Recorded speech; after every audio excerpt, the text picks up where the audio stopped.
Good morning. Thank you very much for the invitation and for getting the opportunity to pose maybe some controversial claims and open a discussion on the challenges of democracy in a globalized and more internationalized world. Interestingly, I start where we just ended with the protests in Stuttgart 21. And a person not very much liked at the moment in Germany, I quote him in order to continue that discussions on parliamentarians or citizens. In our system, parliaments decide, no one else. Our freely elected representatives have done that dozens of times at the national, subnational, city and regional level, always with huge majorities. And now you see the contrast, the Landtag Baden-Württemberg, where they decided so often in favor of this huge and extremely expensive infrastructure project, and now often here there are not violent protests against that massive project, probably a bit late. There are now, the news are full of it, ongoing mediation commissions, but probably there won't be a stop to it. I don't know how they want to placate these people, but Stuttgart 21 will be there.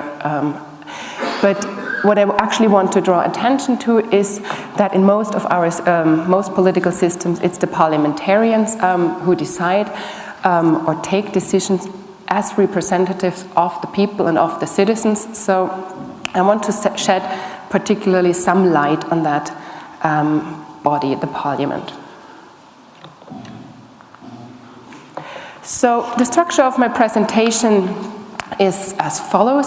I will talk a little bit of the challenges for parliaments and party groups in particular. I will derive my claims on surveys and studies by other people, but also on my own studies. I just conducted a research project funded by the Swiss National Science Foundation on party group discipline. I conducted 5 surveys in parliaments, European Parliament, Swiss Parliament, together with colleagues from the University of Zurich and Geneva, Professor Huck, for example, Sarah Bütikofer, and I also conducted 80 interviews with party group leaders and parliamentary experts, and I will give you a little bit of information on that later on. To see where the biggest challenges are for parliaments. So the question is, are we in a crisis of parliaments? Very often one can read that we are in an area of post-parliamentarism. Today's parliaments are no longer able to make the complex decisions of a complex society. So I was following as an assistant to a parliamentarian in the European Parliament in the 90s, the discussions about genetically modified food, and they came up in the end with a very complicated solution, and the parliamentarians had difficulties to understand the solutions themselves when they had to go to the press and to the voters later on. So they had voted at that point for a solution where you could use genetically modified food as long as you could not detect it afterwards in the product chemically. So you could use genetically modified sugar in ketchup, but not tomatoes. So there were wide discussions about that, and it showed a bit the challenges of such complex debates for parliamentarians. They are said to no longer be able to represent the differentiated interests. We have not classical conflicts anymore. We are faced with new conflicts. So when you have debates about stem cell research, you have groups of industry strongly cooperating with patient groups, patients who are in favor of very liberal stem cell research laws because they hope for cures for multiple sclerosis, for example. And on the other side of that conflict, you have religious people or technology-averse people, future-averse people, so not the completely classical left-right cleavages anymore. They are said to lack specialization and expertise. We saw the complicated discussions after the financial crisis.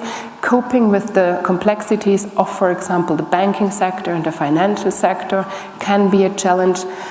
And sometimes they get pushed aside by neo-corporatist networks in which private and half-private actors find competent solutions to policy problems. A famous example is the Hartz IV Commission. It's a commission which was established by the former German Chancellor to get a program against unemployment, and it was headed by the head of the personnel department of Volkswagen Foundation, a very influential committee, not elected, but an expert committee which was there to advise the government to realize some goals. Also good as in a scapegoat function, but who came up with these ideas, but they had the time and expertise to develop something, however they were not elected.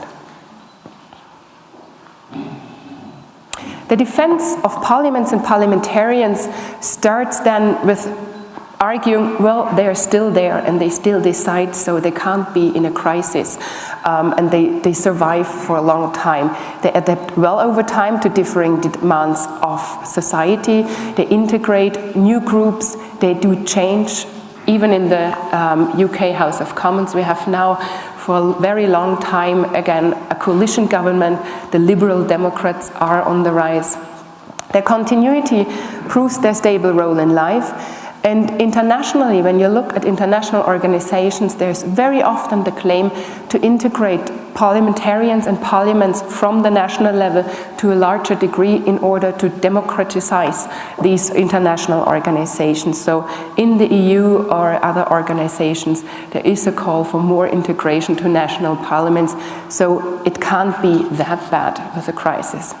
So we are probably not in a crisis of parliaments, but the new developments of globalization and internationalization pose a couple of challenges, and I will talk about two, which I pick out because they can be nicely related to problems also in the natural sciences.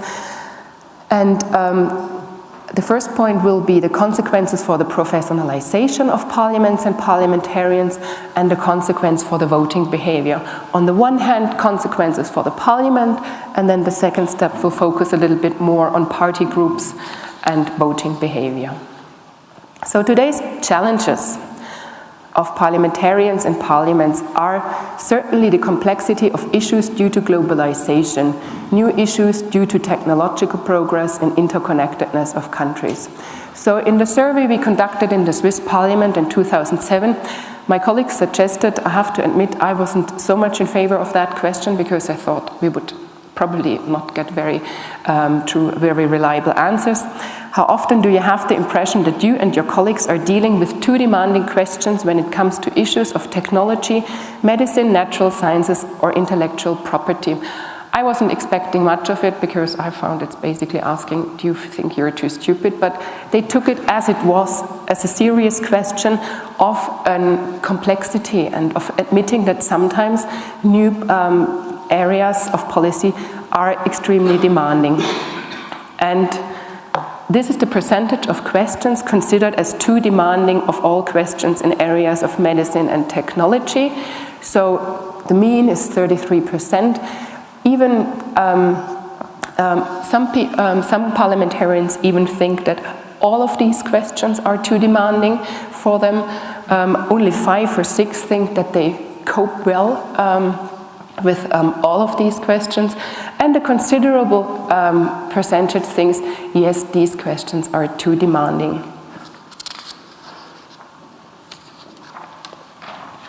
Further examples for that is a comment by Bruno Frick, well-established Swiss parliamentarian. We are not well equipped to discuss and develop complex laws. There's an increase of personal assistants, even in the Swiss parliament. Sometimes they are paid by private lawyers' offices, the secretaries. You have a mix of interests here or interest groups, which provide information and documentation to the parliamentarians. And also in other parliaments, for example, in the European Parliament, they were bizarre enough to sign a petition. The European parliamentarians signed a petition against the strong influence of the banking sectors. They felt under too strong pressure by the banking sector, which is a bit a weird thing because as parliamentarians they should have better means of protest than a signed petition. Maybe they could make a law or so. The signed petition is in a way already a big sign of defeat, that they feel so much under pressure. When we want to know how professional parliaments are, we can use a parliamentarian professionalization index. established in the US and used and established for Switzerland and other Western European countries by Skagen and Linda in 2004. Unfortunately, there are no newer data available. And such a professionalization index measures how well parliaments cope with their work. It is composed of three parts. The first part is the salary of parliamentarians per year. The salary, if you have a high salary, you might attract a certain part of people. If you have a higher salary, you also attract well-educated people, or you make it attractive to interrupt your career and work in parliament, for example. So they take the salary as an indication. As a comparison, in Germany, for example, the salary of parliamentarians is always orientated at the salary for judges. So that they have a comparison, and so they make it attractive to work as a parliamentarian.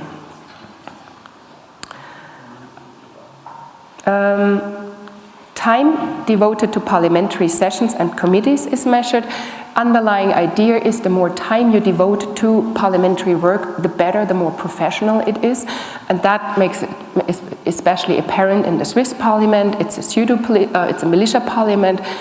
Some of us would call it a pseudo-militia parliament. People are expected to work next to it. They have fewer sessions, 12 weeks a year only, but they have commission sessions, but certainly less so than in other Western European parliaments. Costs of parliament per parliamentarian without salary. This is actually the figure which the parliamentary services spend for equipping and helping parliamentarians in their work. So if you look, for example, at the Swiss parliament, they have a number of 83 people working for the parliamentary services supporting. If you compare it with Austria, relatively comparable size, they have just 4 times more staff in the parliament. Of course, the top list is the US House of Congress. They have something like 23,000 people working for the Congress. Whether it needs whether it needs a town to work for them is a different question, but the level of expertise might vary according to the number of people.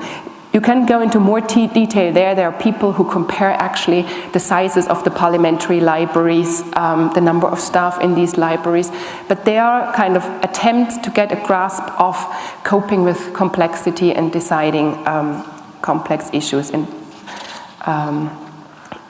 politics.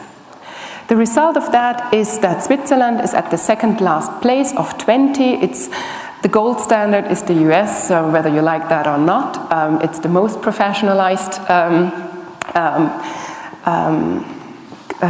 parliament. And if you compare Switzerland with Austria, Austria is number 8 of 20. Spain is in the last position. United Kingdom also relatively professionalized.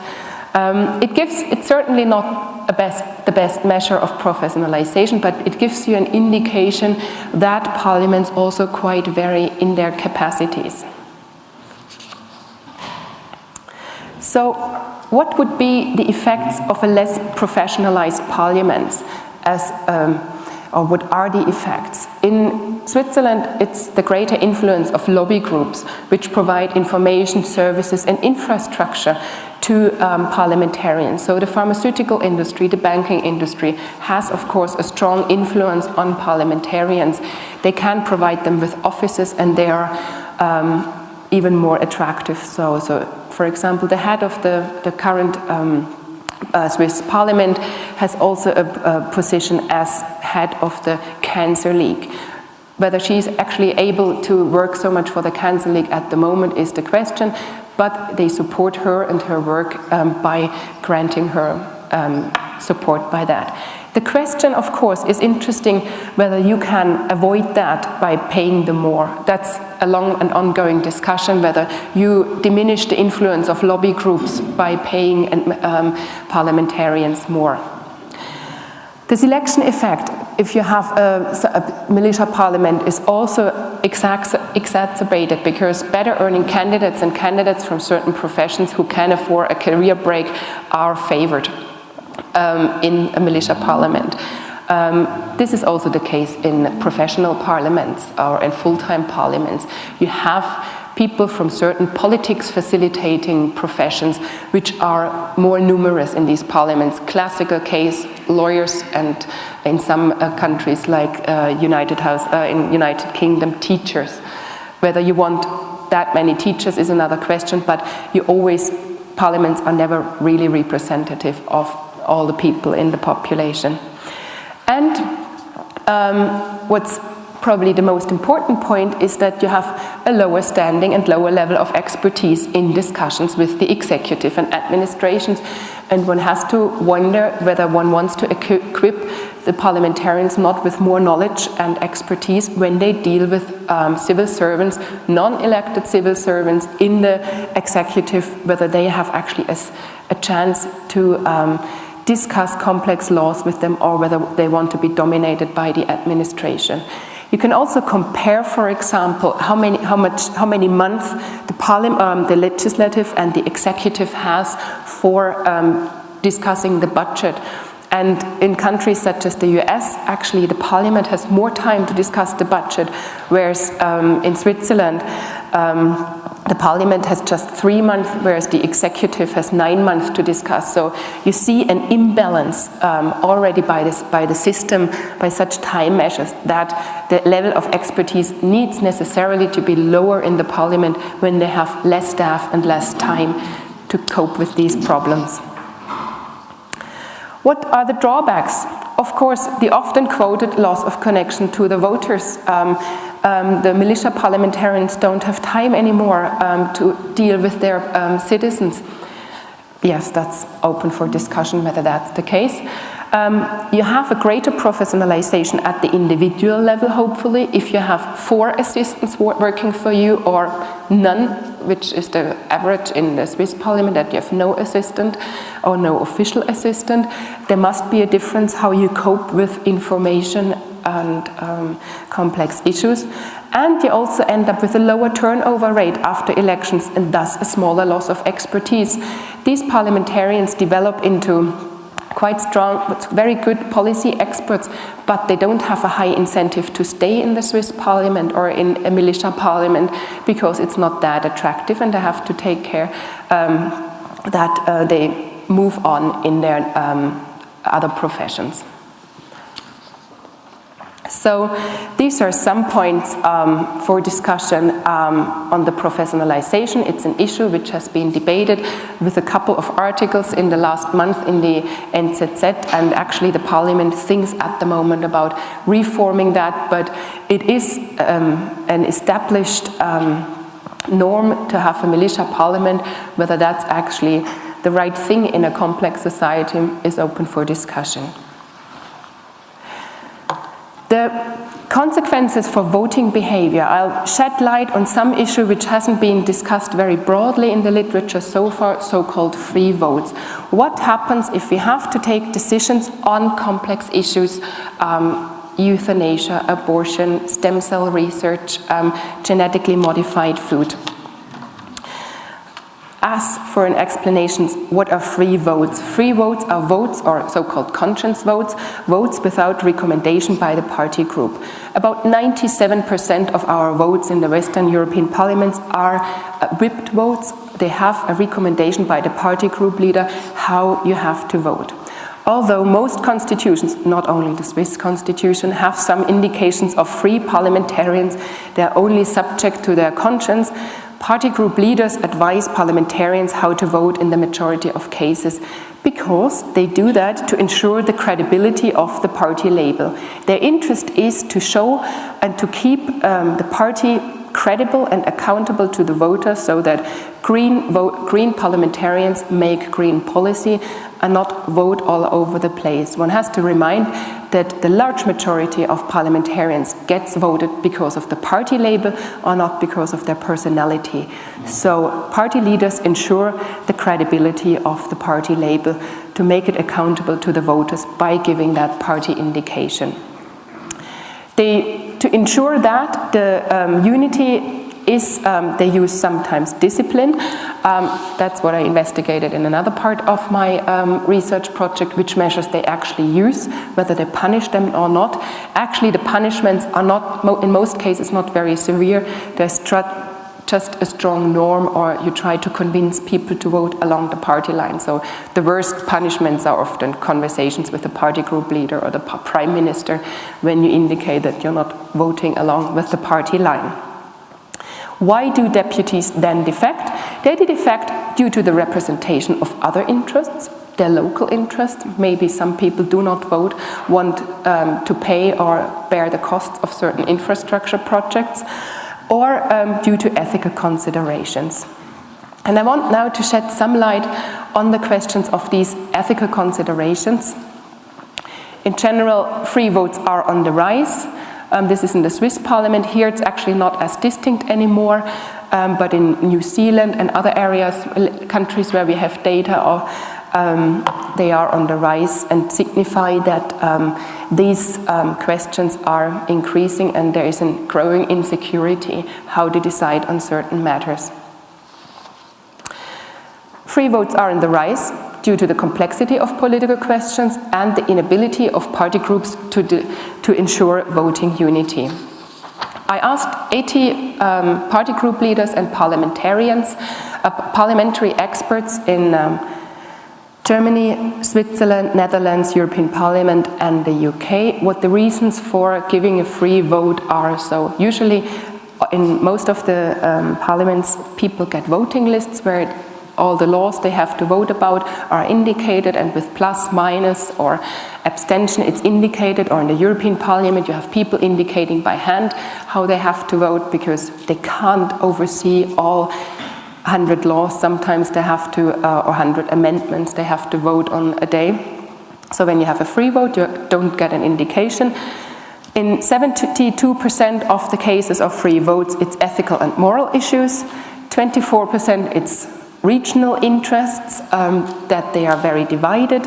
Or in 43% it is actually the division in party groups.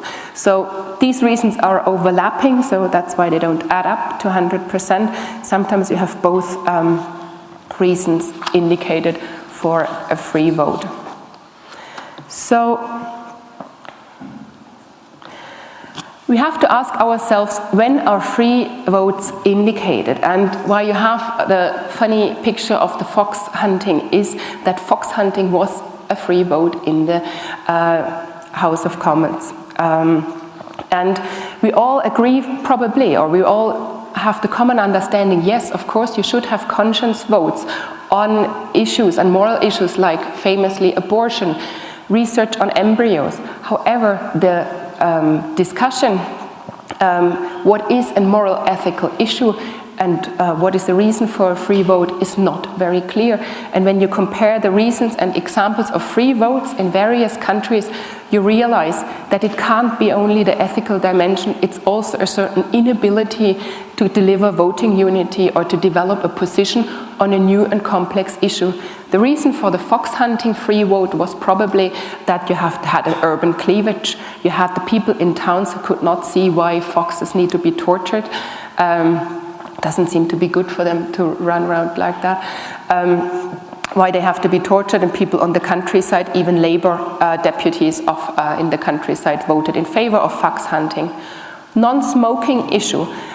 Shouldn't a party have a position on the costs for the health system if you vote on smoking or not? Gambling, alcohol in New Zealand, never whipped vote, always a free vote. Shouldn't parties have a position on that? It is probably only an indication that they do not manage to assemble a unified position on that. So one could argue that party positions need to develop clear positions on new political cleavages, for example, a cleavage progress versus development, genetically modified organisms, stem cell research. Shouldn't they also be able to give a guidance to voters what to expect when they decide about euthanasia, a topic coming up in the Swiss parliamentary agenda? We investigated in the Swiss parliament whether the dimension of technology and medical research can be explained with the classical left-right cleavage. And what you see is here on the left-right dimension, this is the classical dimension which we most often use to look for parties, to identify our political orientation. On that dimension, we ask parliamentarians.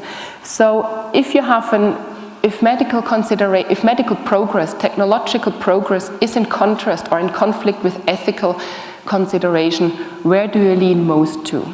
And here you see the bigger bubbles are where more positions are located.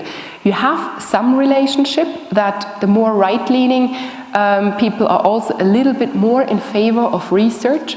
However, you see a very heteroscedastic or very high variance here. The right is not very unified on that position. The left-wingers are a little bit more cohesive on that issue. There are more left-wingers who lean towards ethical considerations. However, you see with the classical left-right dimension, we cannot explain that divide anymore. And we have more and more often in a complex globalized world the problem that we have to decide in favor of technological advance, whose consequences we can't always foresee to the very last end, and ethical considerations which might stop progress in that sense. So there is hardly any correlation between this new dimension and the classical left-right dimension in Switzerland and the Netherlands. A little bit better it's explicable with in the UK and Germany. However, still the medical progress dimension is still the worst predictor of the left-right position than other variables such as taxation or pro-anti-European legislation. It shows that we have new issues coming up which still have to be coped with. So a necessary reaction could be that party groups need to justify their inability, party groups justify their inability to unite their parties by declaring votes as free votes. And we should wonder whether they shouldn't have the duty to indicate the position on a party on each vote to increase transparency for the voters. For which party does a Swiss voter vote at the moment when they are in favor or against euthanasia? That's not really clear at the moment. They are not clear enough, and I would argue that's their duty. It is a different point, and I want to make that distinction between giving an indication how to vote and what to do with a person who does not vote along to the party line. I don't vote in favor of punishing outsiders, but I argue that party groups and party group leaders should have the ability to formulate positions to these complex issues, maybe with an increased professionalizations and more support from experts, assistants, and more not expertocracy, but more professionalization. So to conclude and open the discussion, I think these are only 2 points taken out of many where parliaments might be in a small crisis, where they need to reform in order to be able to cope with globalization.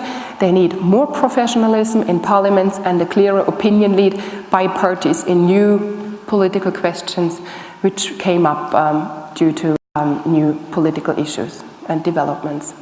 Thank you very much, and I open discussion now.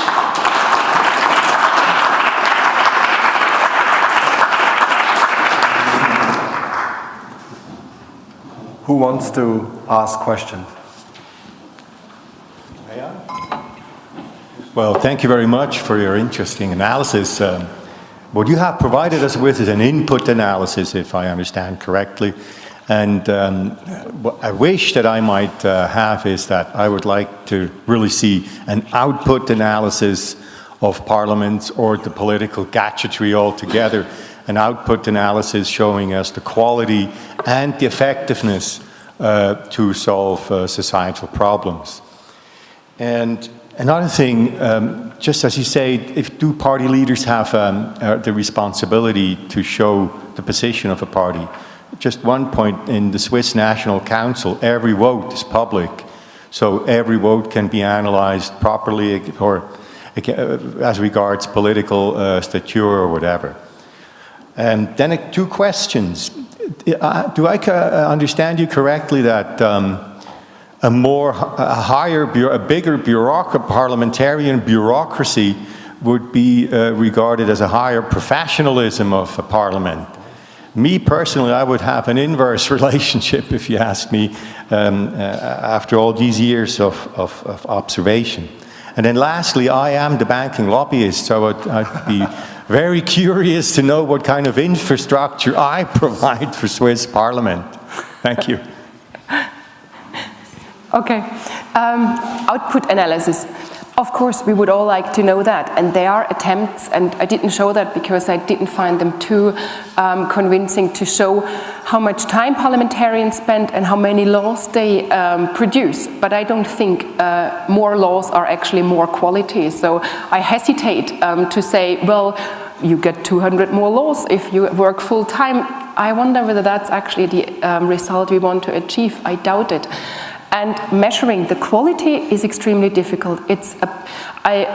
At the moment, I think about a new research project where you could actually measure the level of expertise, where you could maybe compare health commissions in Germany, Switzerland, United Kingdom, where you could actually try to compare with which level of expertise parliamentarians argue in extremely complex matters such as pension policy, health policy, how well they are capable of withstanding the pressure of lobby groups, and how well established they are to argue with the executive, with the civil servants working in the ministries and departments for 20 years and are policy experts and have often an easy play with parliamentarians who work in that policy area for 3 or 4 years and sometimes end up discussing policy matters maybe at a too low level. I don't know whether, I can't say for sure that it's the too low level, but we should wonder whether they are well equipped to do so. That comes to your second question, will the bureaucracy as a thing is not a bad, as such is not a bad thing. I need to say that as having studied administrative sciences. They deliver expertise, and if you have a personal staff of 5 or 6 people as an average parliamentarian in some Western European countries, you have more time to look at the interests of the constituency. You have more time to dig into various political questions, and I think that has some, that's justified and fair to the voter who wants to have his or her interests represented adequately. And the last question was on the banking, or sorry. I am a banking lobbyist, so I would like. Sorry. I'm very curious to know what kind of infrastructure I provide for the Swiss Parliament. Don't worry, it's cheap. It's not a lot. They don't have an assistant. They are set. If you count together all various incomes, they have a sort of average income from 120,000 francs in a year, and they have no assistant, a little bit of money, something like 30,000 a year for assistants, which is, well, helps, but not comparable to other parliaments. And for example, when you compare people, and that's what I always said, people working for the committees or the parliamentary services, it's also the cheapest parliament in that list. The Swiss parliament is the cheapest, so your tax money is not wasted on that one. Did that answer your question? No, I thought so. Maybe you reiterate. I still don't see what you mean. Sorry. I'm very sorry. You claimed that lobbying institutions provide infrastructure for Parliament. And you said that it's the pharmaceutical industry and the banking industry. So it's me with regard to the banking industry. And I would like to know what that is. I know for the pharma industry that they provide offices. And banking, they provide money. And we could cite a very famous example from the canton of Zurich. It was in the Tagesanzeiger magazine. So a member of the State Council of States who gets more than 100,000 francs for 2 meetings a year, which last about half a day. That's I was referring to. Now, Mr. Guggenbühl. I'm quite grateful to Mrs. Speiler that she talked about the parties, the role of the parties. This is the first time I think that we spoke a bit more about this special influence.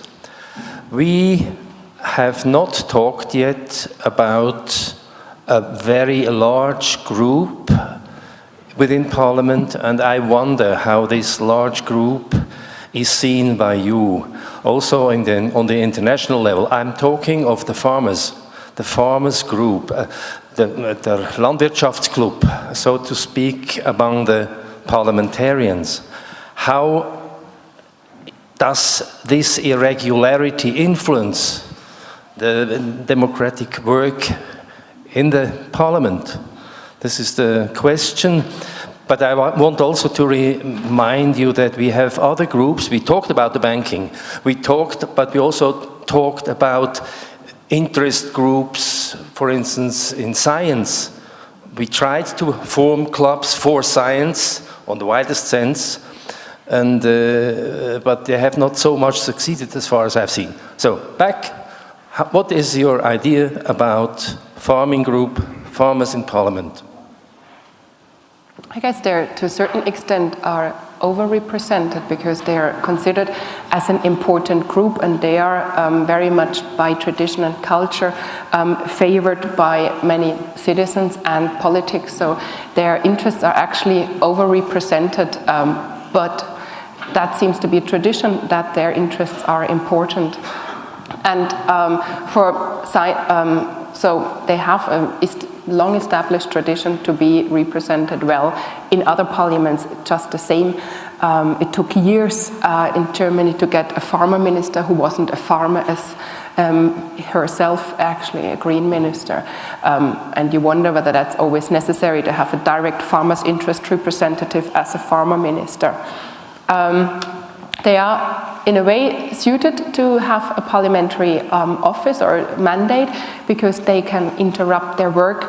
They are sort of self-employed in many cases, and that makes it sometimes easier, sometimes harder, depending on the employer, to interrupt your career. So you have a couple of them, like Josef Kuhns also.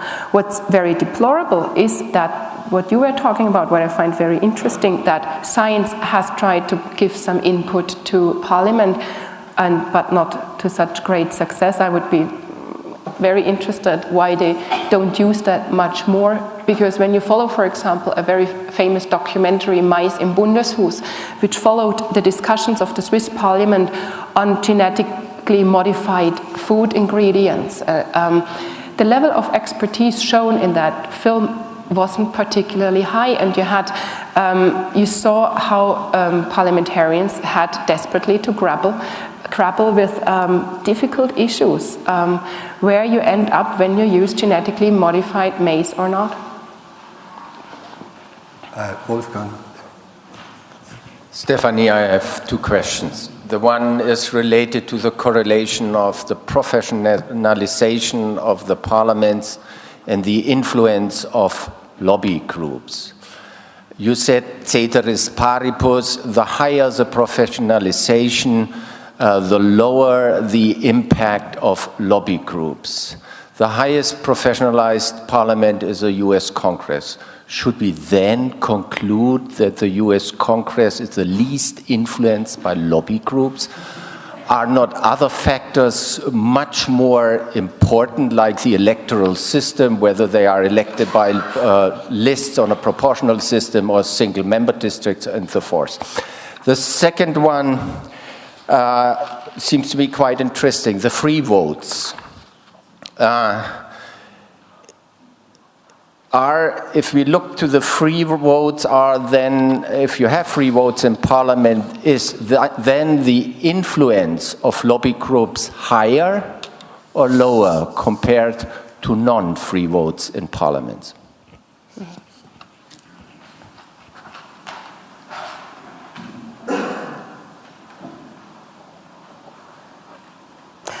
I made quite clearly when I said that point about the influences on lobby groups that it's certainly not only dependent on the professionalization.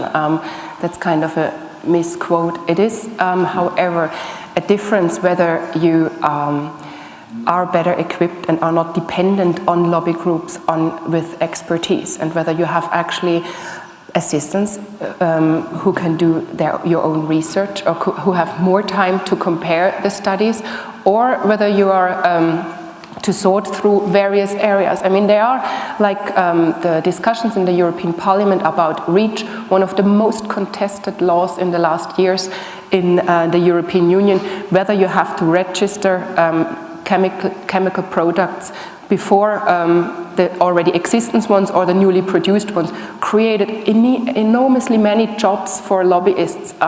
Fantastic job machine, that law, for 2 or 3 years when debating REACH.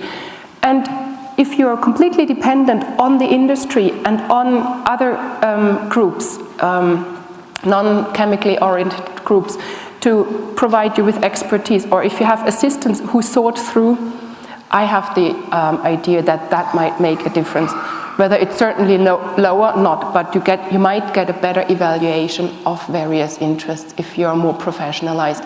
And if you have own parliamentary services which can do that, which are even neutral, which are probably your personal assistants are not, or which are supposed to be more neutral, parliamentary staff, people working for the commissions and the committees, that might help. But of course, it's never measurable.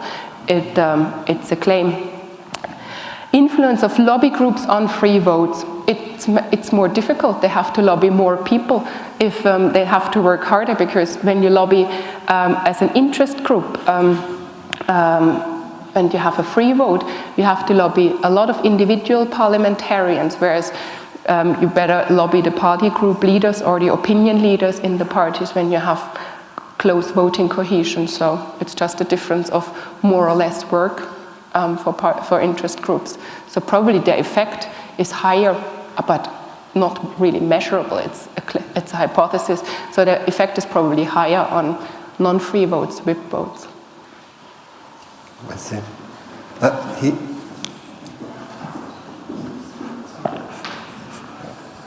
Thank you very much. Among many other things, I am also an Italian citizen, which gives some very interesting insights into what people consider to be democratic. Now, you said that in order to make it to the parliament, you have to be well off. In Italy, it's the other way around. If you want to become well off, you have to make it to parliament. And I suggest that you study their system, which is interesting for several reasons. A, they have the most representatives per capita, and they also are the best paid.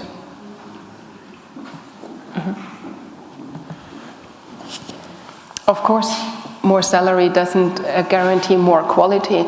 You just have to think in a political system how you want to establish your people's representatives and which people you want to attract. And if you make it too attractive, you might end up with an interesting bunch of people, but rather have it more attractive than too little attractive. And salary is in our system of evaluation of job. So a job where you have to work a lot. I see this exactly the other way around. The less attractive it is, the higher the selective pressure are for the representatives that think they have something to say, and they don't just become that because it's a commodity. Mm-hmm. Of course, it would always be, and I think they are driven by a sense of duty in most of the cases. It's a difficult balance to strike. I'm certainly not in favor of paying them wide amounts of money, but estimating and giving them the chance to establish for a while expertise and work in that job, which is certainly not an easy job, is just fair, I think.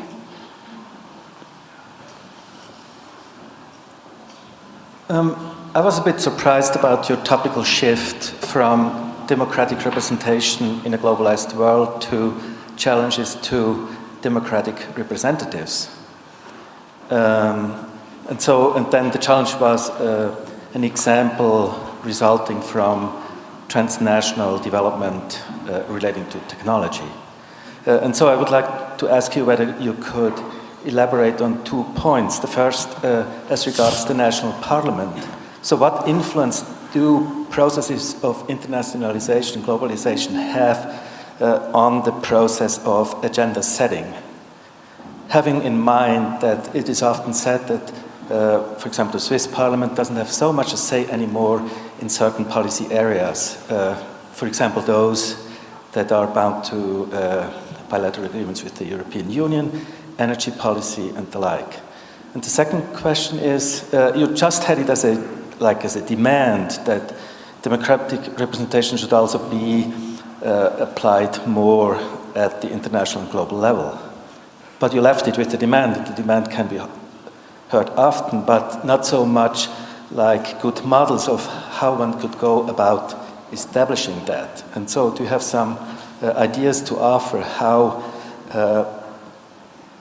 aspects of or models of representative democracy or also of direct democratic input could look at the global level, for example, with regard to issues and challenges that are truly global, such as climate change, or how to deal with resources, etc. I'll start with the last question. I mean, the best example of that is the European Parliament. It's the only directly elected parliament by citizens of an international organization. And you have a direct representative parliamentary assembly in that European Union. Actually, in the European Union, there is a strong discussion going on the last 10, 20 years whether national parliaments shouldn't have a bigger say in the European Union. Something which I can't really follow up on, since if you have already a directly elected assembly, why should you have then even more influence by national parliaments? They can do their national stuff and leave, and you have the European Parliament for European legislation. So they get little increases in say and power, but not substantially so far. So new parliamentary assemblies or strengthening the ones already existent, as in the Council of Europe, for example, is certainly a way to strengthen those. And internationalization and globalization certainly dictates the agenda. The more you're interconnected in international organizations, the more your agenda gets dictated by your membership. If you take part in the United Nations and join the Climate Change Summit in Copenhagen, you'd rather formulate a position in Parliament and in the government to know what you have to negotiate at the Copenhagen Summit.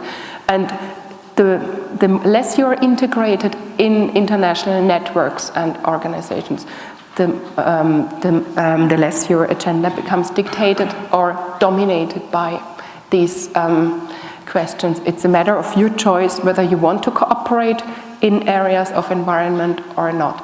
And Switzerland has decided, obviously, for the way they want to be dictated or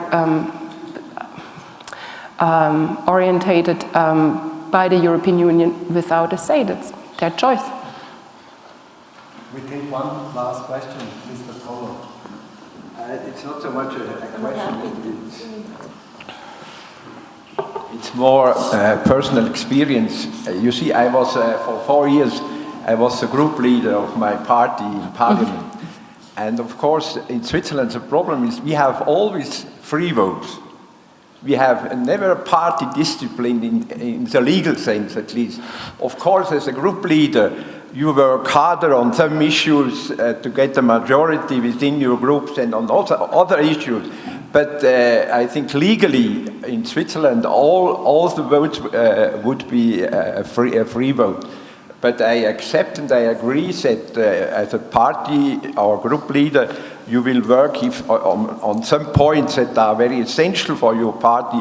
You work much more to get a clear majority than on other more marginalized issues.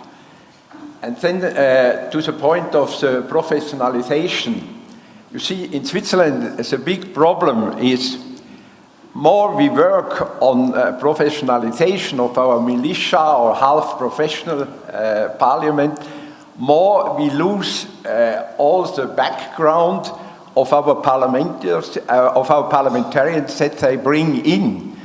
When I started my political career in the 70s, you see, then it was very interesting in the committees.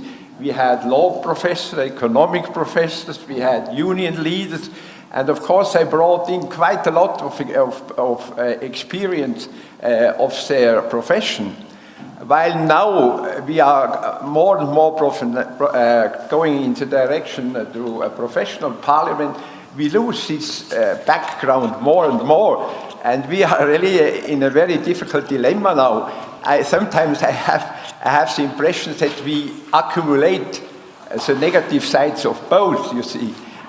We don't profit anymore from the big important background of our parliamentarian, and on the other hand we have not a real professional parliament. Mm-hmm. Thank you very much.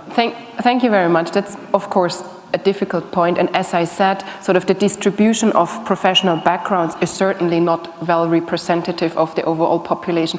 In the professional parliaments, teachers, lawyers dominate extremely important professions, but maybe not to 30%.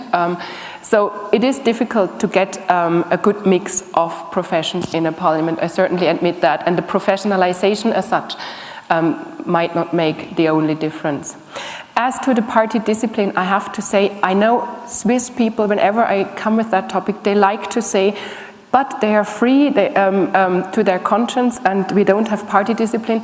It's not really true, because most Western democracies have in their constitutions, we have free parliamentarians, but 80–90% of the votes are whipped votes, where people know exactly with a sheet of paper in front of them how to vote. And if you do not vote like that, you do get punished. You do get put in by a certain party. You do get put in the first row in parliament so that they observe you, how you vote.